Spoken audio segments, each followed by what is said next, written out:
I'm Clay Louis Ferrara. I'm here representing my company called Protégé Nonprofit Solutions today in partnership with Faceless Marketing.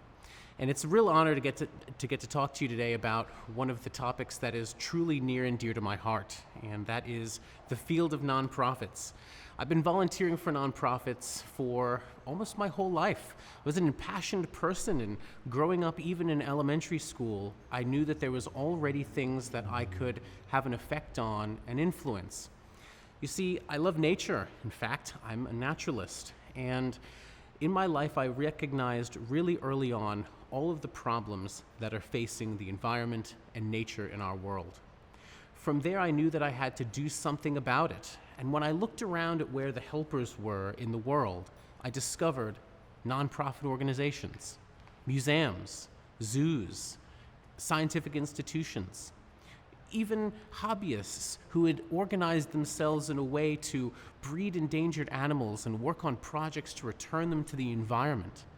Everywhere that I looked for causes that I was passionate about, I found this amazing cadre of people, everyday citizens, that organized to do great things.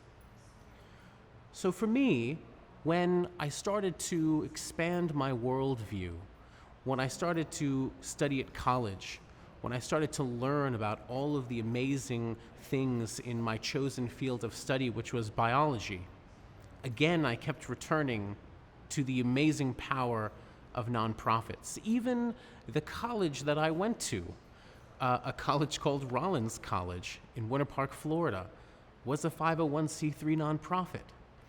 When I looked around at some of the biggest companies in my community, I also realized that they were 501c3 nonprofits. And I forget which Super Bowl it was, but even in some of the discussions with my friends who were really into football, they let me know that up until recently, the NFL had even been a 501c3 nonprofit. So what was this mystery in my community, and what were these organizations doing? What was the stories behind them? I had to know, and I knew that I had to get involved. So in my life, I have been very fortunate. I started my first nonprofit organization in 2009 called the Terra Firma Institute. After I graduated college, I didn't know what I was going to do. I didn't know if I was going to go to grad school or not. I'd done an honors thesis, but I hadn't had time to really think about exactly what I wanted to study. And as time went on, I kept experimenting and thinking about, again, the role of these nonprofit organizations that had really entered my life so many years ago, as far back as elementary school. And in creating a nonprofit organization back in 2009, when I was 22 years old, I realized that it was a great way to bring together teams. It was a great way to form a mission. It was a great way to form a vision and to stand for something in the world. And that was what I knew I wanted to do. I knew that I wanted to bring together the people that I loved and find a way to stand for something in the world and to do good in the world. So I started off on this journey. So if there's anything that I want to accomplish today, the number one part of that is I really want to communicate to you the magic that exists in the world of nonprofits, and how no matter what you're passionate about, no matter what you do in the world for your business, whether you're creative or not, a nonprofit is a fantastic tool for you to be able to organize your ideas, stand up for something that matters, build a team around your passion, and to do something extraordinary. And I think that, especially now, after the last 2 years that everyone has had with COVID, and also with the unprecedented challenges that we're facing in the world right now, this is really what matters, is people power. Everybody coming together and doing their own part. So let me start at the beginning. And today, it's an extraordinary honor for me to share with you all of the things that make nonprofits so special to me. So what are nonprofits and what is philanthropy? Well, I think this is a great place to start. And there's a lot of misconceptions about this. For starters, let's look at the term nonprofits. When you tell people that you're starting a nonprofit, very often I would be greeted with, why are you doing that? Don't you want to make any money? Don't you think that it would be much easier to have a company that makes money? And people seem to think of themselves that nonprofits are these professional beggars. And that's not the case at all, or at least that shouldn't be the case. When we look at the history of philanthropy in the United States, it's a deep, vast history. In fact, the United States can really claim fame to inventing philanthropy, especially around the turn of the century when philanthropy was mobilized by people who started the Industrial Revolution and the Gilded Age and built the country, whether it was the Rockefellers or the Vanderbilts or the Carnegies. In fact, look around at college campuses, look around at your community. You might have a public library that was started by Andrew Carnegie. You might have a Carnegie Hall on the campus of your college. Philanthropy really does run deep in this country, and that's a really important thing to keep in mind. But in a modern sense, the term nonprofit is newer. And in the Tax Act of 1969, when the 501c3 rules were laid out, there was this clear demarcation of what a public charity is and what a private foundation is, and the rules were laid out in the modern sense of what a nonprofit is. And this is, to me, where one of the funniest aspects came about that still confuses people to this day, and that is in the name. You see, the IRS, which is the entity that controls whether or not a company is considered a for-profit company or a non-profit company, whether you start an LLC or an Inc. As an incorporation, all of these things are done through the IRS. And when you communicate with the IRS and you found your company, there is the important consideration that you have to have as to what is the purpose. And to the IRS, there is really only one purpose to having a for-profit company, and that's to generate a profit. But nonprofits are different. In fact, that's why they're called nonprofits. They're called nonprofits because they exist for a purpose other than just generating a profit. But it doesn't mean that they have to operate with no money. It doesn't mean that they have to operate by spending every penny in their bank account every fiscal year. These are common misconceptions. What it really means is that a nonprofit organization is something that exists for a purpose other than just generating a profit. It's the mission that's at the heart of the nonprofit organization. It's its vision, it's its values. And these are such an extraordinary, important, central core to forming one of these in the first place. Let's look around in our communities. Most people don't know, but the nonprofit sector is the third largest sector in the country, the first being the government as the biggest employer, the second, manufacturing and industry, and the third, 501c3 nonprofits. The churches in your community, the hospitals in your community, the colleges in your community, the charter schools in your community, the insurance companies in your community, sometimes even credit unions and banks in your community are 501c3 nonprofits because they exist for a purpose and generate a profit, but that is not their only purpose. They're centralized by a mission, and they're doing a service that's approved by the IRS as being charitable.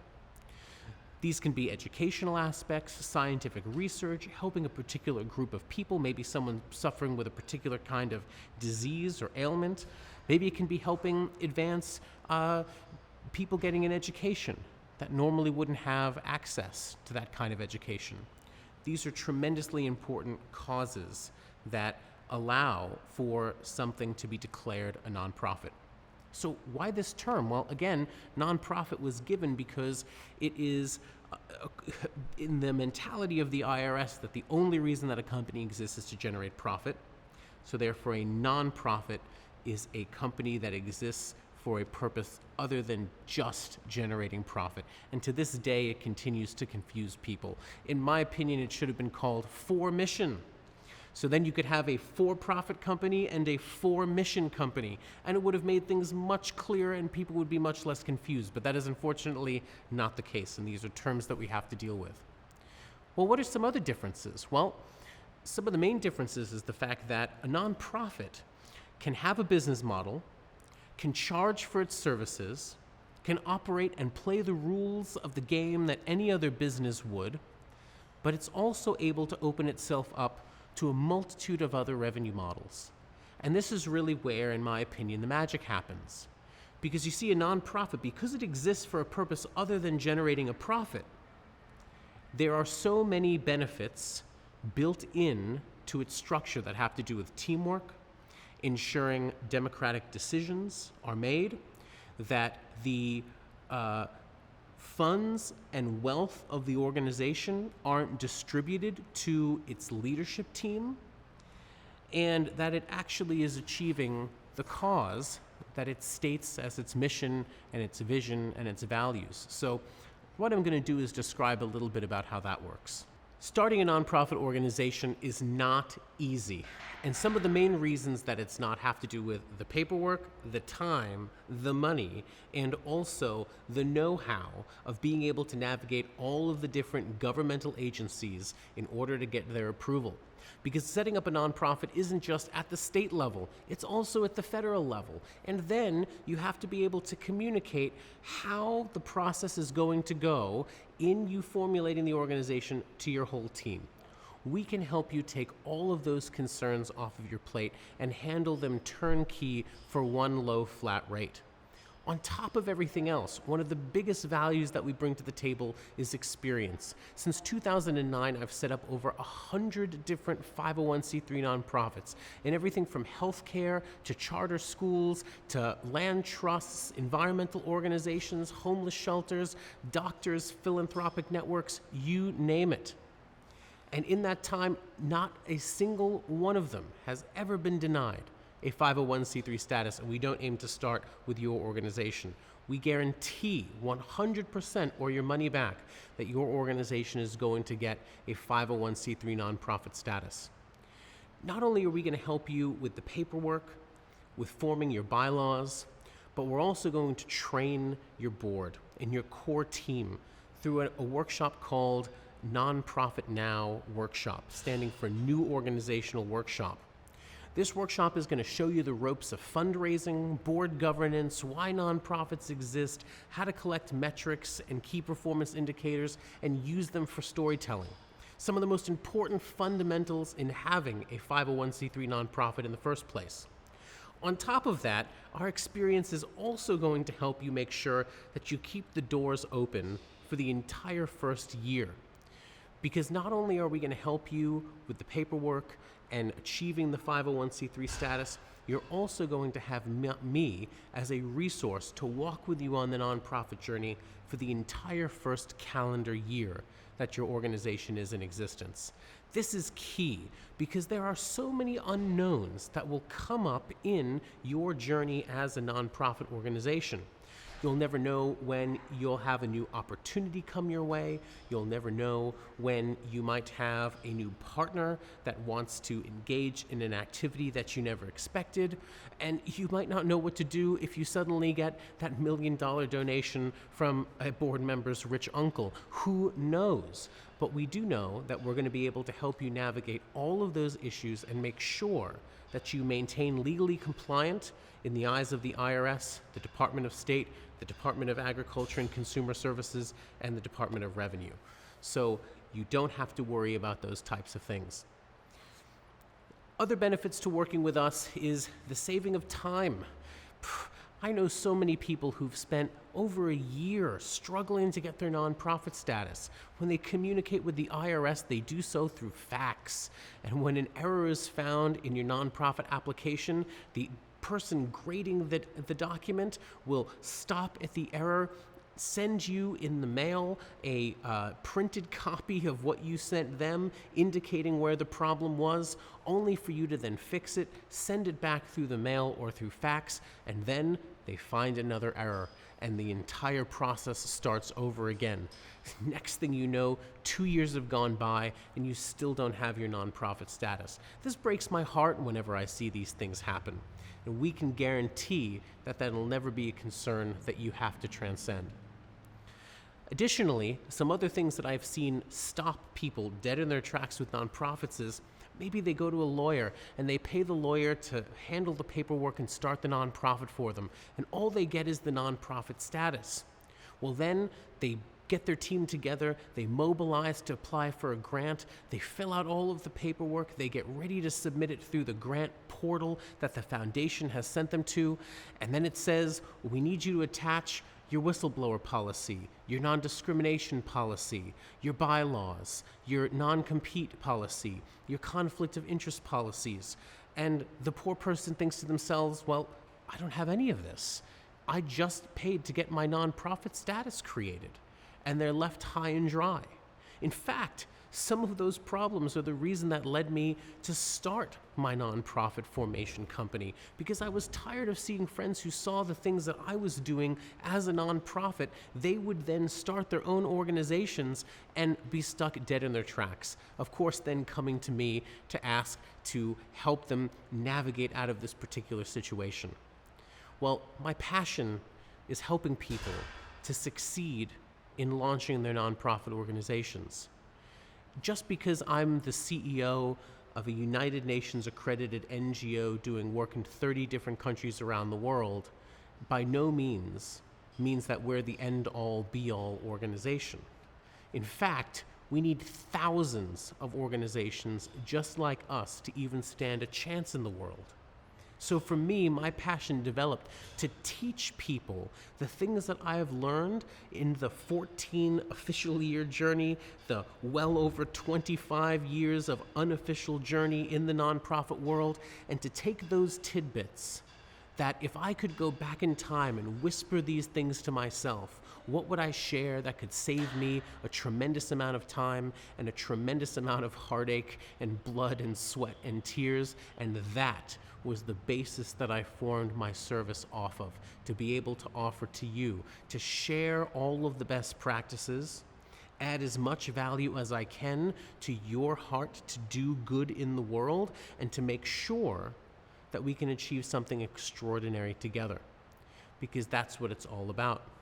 We need great people in the world who are competent, who aim for something greater than themselves, to be a beacon that attracts other people to them. And in fact, I really think that that's one of the best parts about having a nonprofit organization, is that you become a beacon in the world for good and for something and someone that stands for something. And that is tremendously important. So some of the key differences between a nonprofit and a for-profit company have to do with its leadership structure. A nonprofit is, by definition, an incorporation. That's why sometimes you'll see Inc. written after the name of a nonprofit. Well, once it becomes a corporation, it goes through a process where it sets its leadership team of its board. It sets bylaws, which is a charter document of rules that the organization follows. And then it applies to become a 501c3 nonprofit. Now, here's a fun fact.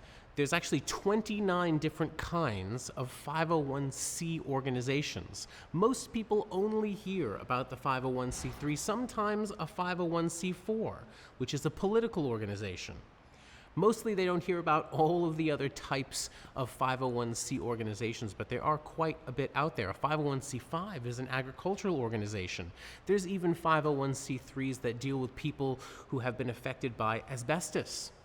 And they exist as a way of helping to bring need and relief and services and medical care to people who've been afflicted by all different kinds of things. Well, that 501c3 is unique because it's an Inc. It gets that definition, but it also has a board of directors. And that board of directors is entirely volunteer. So unlike a board that might sit at the top of a for-profit company that's maybe publicly traded and the board members are paid sometimes millions of dollars a year to be a board member, a nonprofit's board does all of the work that a board like that does, but isn't compensated. They can be given a stipend, they can be flown somewhere for a fancy conference once a year, but they can't be paid directly for the services that they've provided as a board of directors. And that's a really important thing to keep in mind. So at the helm of every good nonprofit out there is a board of volunteers. And the idea behind that is that these volunteers are taking a stand for that organization. They're there to be able to guide decisions of governance. They're there to maintain a duty of care overseeing the organization. They're guardians of the mission of the organization and make sure that the nonprofit is following state rules, federal rules, local rules, all of these types of things, and being in compliance with the law. And that's a very, very important part of the puzzle. So for anyone who starts a nonprofit, it is a team sport, first and foremost. In the state of Florida, for instance, just as an example, you have to have a board of a minimum of 3 people. And from there, of course, you can grow your board to any size that you want, though I recommend keeping it, below the 20s. Sometimes I've been part of nonprofits or been called in to work with them, and I'll find 32 board members, right? And it's kind of overwhelming and very difficult to make decisions. That's not always the best situation to be in. So usually it's a focused group of people that is out there and being champions for the organization, but they can't be compensated. Another big difference of nonprofits is that the nonprofit, of course, is a fantastic structure for achieving a cause and a mission. By defining what your mission is, you have to speak words and truth into your passion.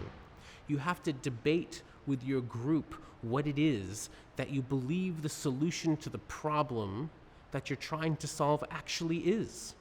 It has a whole philosophical side to it. Now, the cool thing is, because usually nonprofits try to solve big, lofty, audacious goals, problems that have sometimes never been solved before. And that's exactly what we need nonprofits doing. But they don't always know the solution or the path to solving these things. So the mission can actually change. And a nonprofit can set a mission that maybe does a perfect job of helping the organization grow in those first few years, but after that, it has the freedom to be able to change along with the board and the voting to do so and the changing of their governing documents to accommodate for that particular change. And really from there, the sky is the limit.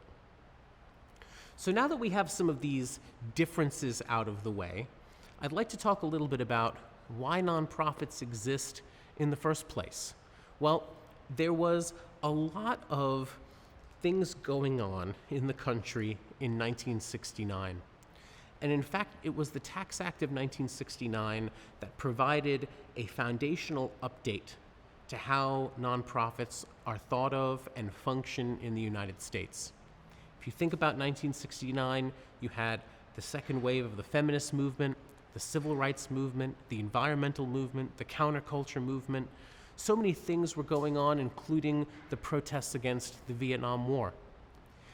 And it was known that in the paying of taxes by citizens, that money was being used for, well, all kinds of things.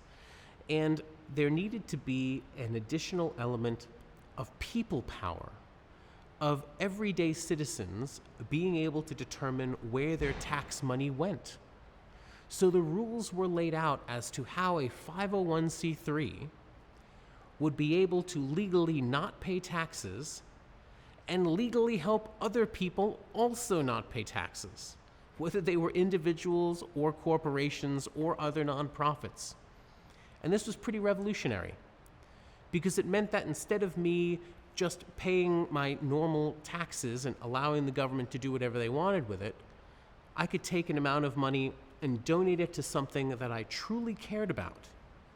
And from donating that money to that organization, maybe helping animals, maybe helping homeless people, maybe a scholarship fund for kids to be able to educate themselves at prestigious universities, whatever it may be, now I could direct my money to those places and receive a tax break lower my tax bracket. If I'm a company, lower the tax bracket that I'm paying. And that way, I had a say in how more money would go towards these causes than would normally be allocated by the government if they were doing this work themselves. And that's a really big deal. So nonprofits are an incredibly important vessel for moving around money, for helping to achieve that mission, and for operating like a normal business, but directing the profits that they create towards that mission. So now I'm going to talk a little bit about why people should have a nonprofit organization and what are the benefits of that. So there are a lot of reasons to start a nonprofit organization. Some of the reasons are the fact that you may want something in your life that is bigger and grander and loftier than what you're currently involved in. Sometimes you're joining a nonprofit organization that someone that you care about or admire in the world has started, and they're inviting you to be part of that. Sometimes you might see it as a way to grow your business and as a way to reach more people in the world as someone who stands for something. After all, when tragedies happen, we look for the doers and the givers that are helping to put the world back together. Identifying yourself as someone like that in the community is a powerful thing. And I really believe that it is absolutely without a doubt everyday people that have the ability to do the most extraordinary things in our community. And in fact, here in the 2020s and beyond, we need more everyday people who are taking a stand for the things that they care about. Because after all, if we don't, who will? So that's the heart of the decision of launching a nonprofit. But there's other reasons too. In fact, one of the best things about a nonprofit is that it serves as a vessel for lowering tax liability by the design of it, as I just mentioned.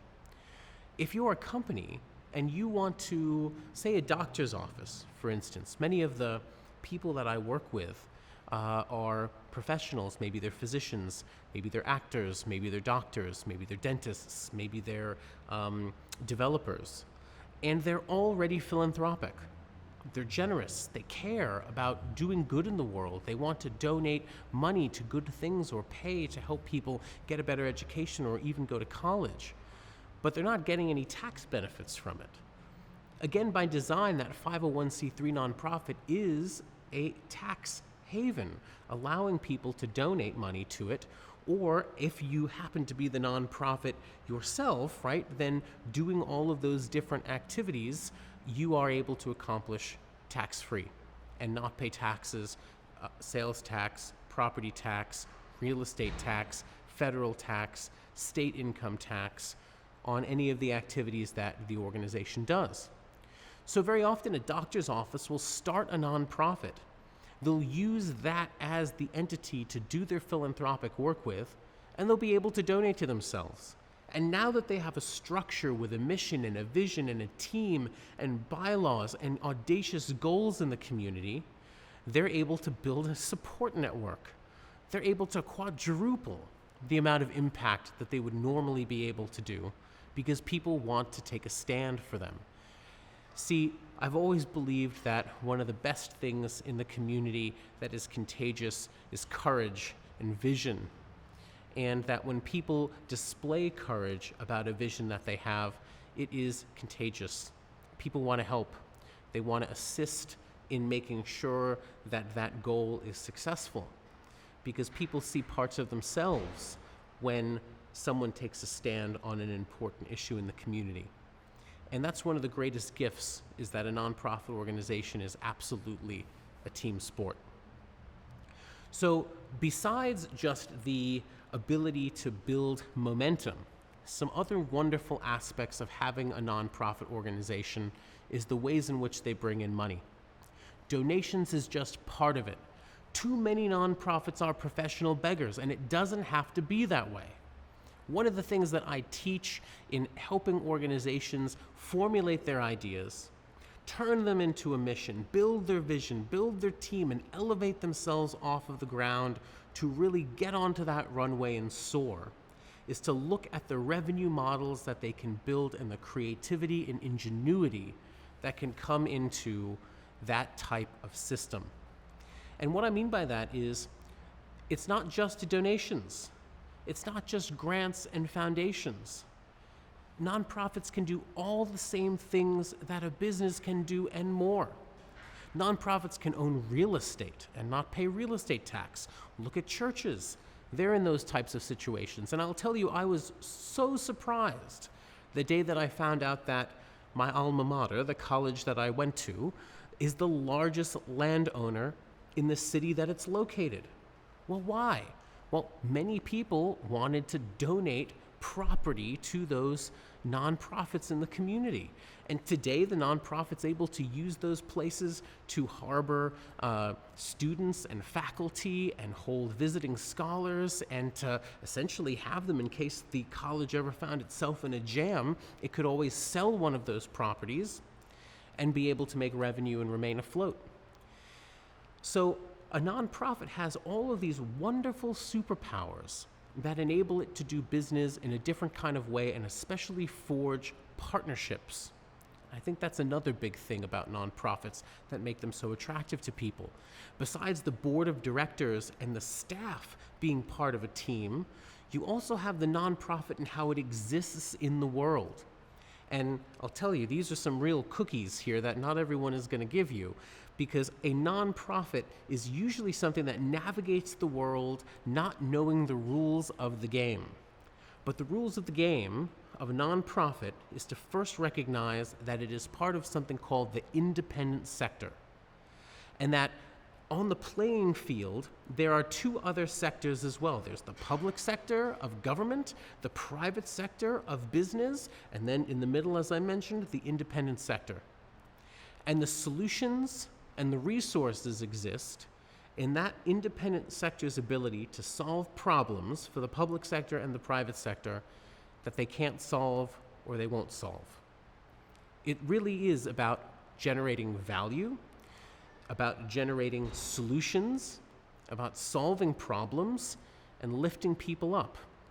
Lifting the environment up, changing laws or regulations, finding cures for diseases. All of these things are the activities of the independent sector, where it gleans resources from the public and private sectors. And the more that people understand that and orient themselves in a way to bring about those different solutions, the more successful that nonprofit will be. Those are some core elements that we look at in any time that I'm helping to formulate the foundation of getting a nonprofit off of the ground. Let's look now at some of the facts about nonprofits in the United States. For starters, there's more of them out there than you think. In fact, in the United States, it's estimated that there's 1.5 million nonprofits. Let's take a look at the county that I happen to be in right now, Orange County, Florida. Orange County, Florida only has about 1 million people in it, but there's 10,000 nonprofits just in our particular county. One of the cool things about nonprofits is that, well, in the truest form, a 501c3 only exists in the United States because it is a IRS tax code. That's essentially what 501c3 means. They're a charitable organization. And in the United States, a third of Americans have volunteered at a 501c3. What's so interesting is I'm fortunate enough in my life to do nonprofit work around the world. And internationally, a nonprofit is called an NGO. And when we do work in different places around the world, whether it's Romania or Nepal or the Democratic Republic of the Congo or Uganda or Liberia and so on, there's not necessarily a culture of volunteering there. It can be difficult for people to wrap their brains around volunteering and doing something for free, not being compensated for it. Once they understand the purpose and the reason behind it, normally they're ready to jump in and help. And that's the wonderful thing about people. But in the United States, it's a little bit different. Culturally, we're very ingrained with the idea of volunteering. So much, in fact, that a third of Americans have volunteered at soup kitchens, churches, all different kinds of things, pet shelters, and their own community relief organizations, disaster relief organizations, and things like that. So there's a culture of understanding and being part of nonprofit organizations here that transcends just donating. Some other exciting things to know about nonprofits is that this is a great time for innovation for 501c3 nonprofits, especially with technology. With the internet now, a webinar can help a college to escape the confines of its own brick and mortar or its geography around the world. It's able to really transcend and become global like that. It's an important aspect of the 21st century that nonprofits utilize these tools and that they're able to reach people in a new way than ever before. Additionally, nonprofits have been able to form unprecedented partnerships with companies, because one of the things that's great in the 21st century is that companies have really realized that they've caused sometimes more problems than they thought. And there's this new focus on a new way of being a profitable for-profit company, one that focuses on the triple bottom line. In the past, companies really focused on one bottom line, the economic bottom line. But very often now, whether it's through regulation, like in many places overseas, there's something called ESG, which stands for the environment, social aspects, and governance. And companies will measure their impact and have to report that particular impact publicly disclosed. In the United States, we refer to this as corporate social responsibility. And just a few years ago, it was very in vogue for companies to have their own CSR departments. But I believe that in 2020 and beyond, especially in reaction to things like the BLM movement and COVID, companies have stepped up and tried to be more sincere and more directed in the positive impacts that they have. And when they've done this, they've looked for nonprofits and communities. They've looked for nonprofits that function in helping people in frontline communities and giving them resources that they need to be able to succeed in the work that they're doing. There is this melding of the fact that the for-profit world and the nonprofit world are not always at odds with one another. And I think that this is really where some innovation can happen. I'm very excited to see what comes of the rest of this decade for nonprofit organizations, especially post-COVID. And I wouldn't be surprised if we saw some with very innovative business models that can easily challenge the for-profit world in terms of wealth, impact, and innovation. So one of the things that I'm often asked is, why would a successful entrepreneur need a nonprofit organization? Well, there's a lot of ways to answer that. For starters, I invite the entrepreneurs to look at what are the reasons that they've become successful.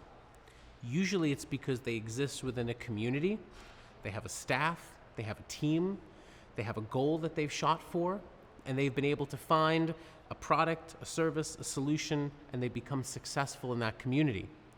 But they're by no means an island. When they look around outside the borders or the walls of their own offices, cubicles, buildings, etc., there's a whole world out there. And there's a lot of good and a lot of need that can happen.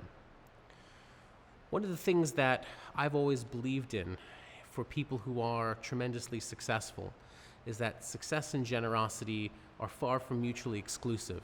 In fact, some of the most successful people that I know are also the most generous.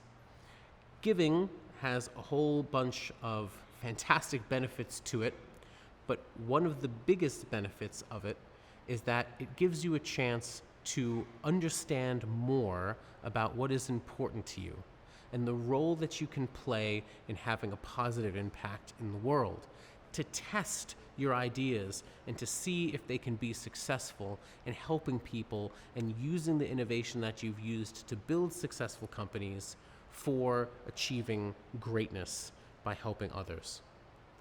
There's also major tax benefits to having a 501c3 nonprofit.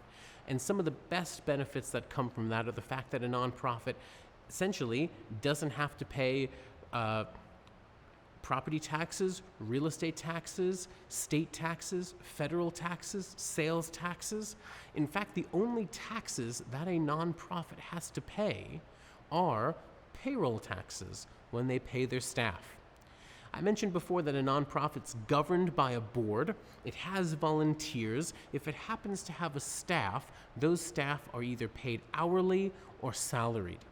And when that happens, it's usually through a payroll company, but they have to have payroll tax paid, Social Security tax, Medicaid, and depending on your state, unemployment as well, insurance. So these are the only taxes that a nonprofit has to pay, meaning that when it's able to escape all of those others, it's a fantastic tool for moving money around and being able to achieve a fantastic outcome without having that money be post-tax.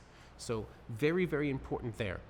Other wonderful reasons of why a successful entrepreneur would want to start a nonprofit are the optics of it. They're going to be seen as not just a leader in the community, but someone who stands for something and someone who has the ability to achieve it, because they surround themselves with a team. And when you have a team that's aligned with a mission and a vision and with values, and you have good leadership behind it, and there's a cause there, it can achieve extraordinary things and improve the lives of people, heal the planet, build a better world for the future. And those are the kinds of things that real innovative entrepreneurs want to be involved in. Other benefits are, if you're a successful entrepreneur and you look around the world, maybe you want to support a Little League team. Maybe you want to help one of your employees get an education. Maybe you want to invest in the community in which your business is there and help to build a homeless shelter, a women's birthing center, a soup kitchen, a land trust or small conservation easement in a community of land that you own as a developer. But you don't know how to best leverage the doing of good. Nonprofits can be a fantastic solution for this because, again, they utilize all of the benefits of a tax-exempt entity to move money around post or pre-tax in that case, and to make sure that the mission is at the helm of everything that the organization does. So very, very important, a fantastic way to reach new customers, a fantastic way to build partnerships, a fantastic way to make sure that there is no mistaking the fact that you as the successful entrepreneur in the community stands for something. And that is very, very, very important. Don't get me wrong, nonprofits are wonderful, but they can also go sideways. And what I mean by that is, just like businesses have a high propensity for failure, in nonprofits it can be even higher. Some of the major problems that nonprofits face is, well, not understanding their revenue models or where they're going to bring money in from, major board issues of the board of directors quarreling with one another or not being clear on why the organization even exists. There's other issues of the fact that for many nonprofits, the first 5 years are considered the startup phase. And it's important for the organization to figure out whether the success that they may have had early on could be just a fad. Being able to build in staying power in a nonprofit is not easy. And in fact, many nonprofits wind up failing in being able to get themselves off the ground, realize their revenue models, realize the impact that they're going to make, formulate their theory of change. These things aren't easy, especially for people who are successful in other avenues of business, because the rules of a nonprofit and the way that it engages with the world is distinctly different. For a for-profit company, of course, you have your customers, and that's one particular field of engagement that you have as a company. But in a nonprofit organization, there are many fields of engagement. There's the people that you're trying to help. There's the audience of your donors. There's the audience of the foundations that are providing you with grants. There's also your volunteers and the general public and how you're perceived as an organization. All of those things are frontiers for the nonprofit to have to manage. And unless there is a really clear foundational level of mission, vision, values, and how the organization is going to achieve what it's trying to do in that theory of change, it's very difficult to be successful. There are a lot of misconceptions about nonprofits. Here's some of my favorites. For starters, what's in a name? Most people think a nonprofit can't make any money, and that is quite not the case. Look around in the community of what's considered nonprofits. Hospitals are considered nonprofits. Colleges are considered nonprofits. In fact, even until the early 2000s, the NFL was considered a nonprofit. And that's a pretty big deal. They certainly make money in the community. So nonprofit doesn't mean no profit. In fact, I like to say it can often mean the most profit. And that's important because in a nonprofit organization, they're bringing in funding through philanthropy. And philanthropy is the rarest form of capital. It's easy to get a loan, it's easy to make money off of a business move, but it's really hard to bring in money that's reserved for the rarest of causes. And that's what philanthropy is. It's money that's reserved for helping people in disaster situations, helping them get themselves back on their feet, helping them to make a change that is truly beneficial to themselves and to the future of communities. So nonprofit certainly doesn't mean no profit. Another misconception about nonprofits is the fact that people think a nonprofit has to zero out its bank account every single year. Well, that's not the case either. In fact, if it was, it would make conducting business almost impossible. So this is a misnomer. Who knows where it started, but it is quite not true. Another misconception about nonprofits is that they have to rely entirely on volunteer labor. Well, that's not the case, though volunteer labor is something that makes nonprofits unique. It'll be really hard to find people who want to volunteer for your for-profit company, but that's not the case with a nonprofit. A nonprofit has a mission, it stands for something, it's doing good in the community, it's achieving a goal, and it's communicating that to people. That wins over hearts and minds, and it helps bring people to the table who want to contribute in some way, using all different kinds of talents. Sometimes they have talents in grant writing, in social media, in art, in music, in design, in helping with logistics, in bringing their skill set or tools that they might have to the table. Maybe it's in-kind donations of a company that has extra building materials and they're willing to donate those to expand an animal shelter or something like that. That's one of the best parts about philanthropy, is that it helps to bring together helpers in the community to enhance the impact that an organization is going to have. Nonprofits can absolutely pay people. And in fact, I'm happy to say that more and more nonprofits are paying a living wage and a wage that is competitive with the for-profit world. Over are the days where a foundation will ask you, well, how much of your money goes towards staff as compared to achieving the mission of the organization or going to the people that you're trying to help. Well, this is extraordinarily important because, as I like to say, in order to have an outcome, you have to have an income. And one of the most important things that a nonprofit can do is to bring revenue together for the philanthropic purpose and to use it in a way that actually solves the problems. This is key to being able to move nonprofits in the 21st century in a way where they are creating new innovation, new business opportunities, new solutions that the world has never seen before, but that we absolutely need, especially in the areas of climate and social issues, humanitarian issues, and of course, promoting peace and justice across the world. Some common misconceptions about nonprofits are also the fact that their boards tend to be only composed of wealthy people, and therefore it puts the decisions about helping communities that are underserved and marginalized in the hands of the elite. this is not necessarily the case. Many times nonprofit boards are composed of people who have the time, the talent, and the treasure in order to advance an organization. But more and more nonprofits are focusing on making sure that their board power structures are also equitable.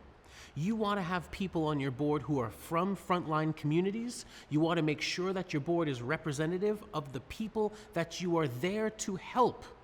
And in fact, there are some amazing stories. Homeless shelters, places that work with people who have struggled with addiction. They've helped them, they've gotten back on their feet, and they've risen to a point where they become board members themselves of the organization that helped them. These are true examples of organizations that are working to move forward their mission in an equitable way. And that is extraordinarily important, especially when it comes to healing all of the issues that have contributed to the current structure of our 21st century. Making sure that your board is equitable is key, especially in assuring funding from people who are looking into those types of things. I'm confident that if you work with us, you're not only going to merge with a 501c3 nonprofit, but you're also going to survive your first year in business. You're going to have an organization that is legal, stands for something that means something, and you're going to have a team that is trained and understands their role, their governance role, their legal requirements of being a board of directors. The mystery behind the nonprofit is going to be removed. And you're going to be left in a place where you can purely innovate and enact the change that caused you to want to start the organization in the first place.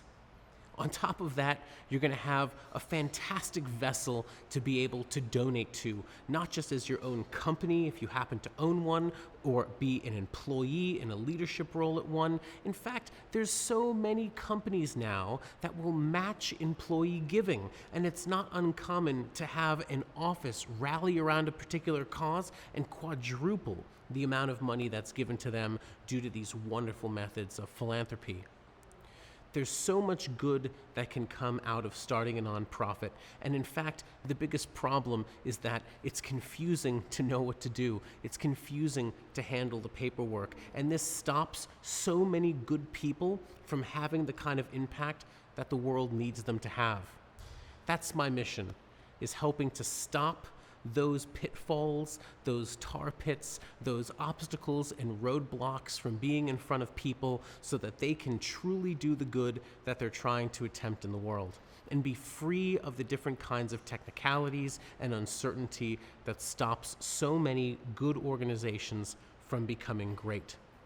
I'm confident that if you work with us, we're going to get you your nonprofit status, you're going to see your first birthday as an organization, but most importantly, you're going to have a completely transformed way of how you think about nonprofits in the world, and you're going to have a transformed aspect of who you are as a person. Because we truly need people in this world that attach themselves to something greater than they are and rally other good people around themselves to help achieve lofty, audacious goals. After all, that's why we're all here.